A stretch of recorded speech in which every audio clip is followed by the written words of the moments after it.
Hi guys, welcome back to our channel Gaming Basics. In today's video, I will be teaching you guys how to change the profile picture on your PlayStation account using your PlayStation app. So, at first, open your phone, and as you open your phone, go in the option PlayStation app from your device.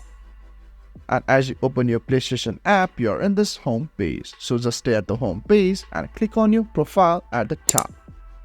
And as you do that, this page pops up on your screen, and all you have to do is go on the middle option, edit profile, and just press it to view the page.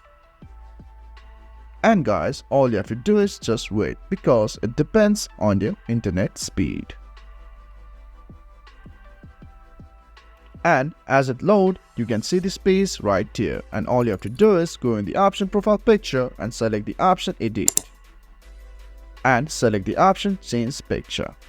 And just select any of the picture from your gallery. And as you do that, you can also adjust your image. And after you've done all that, just go in the option save and just click it. So guys, that's how you change your profile picture on your PlayStation account using the PlayStation app.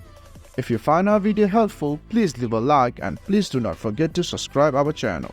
Also hit the bell icon to get updates with our latest videos. And drop a comment for reviews and more content like this. I will see you guys again in our next video. Thank you for watching.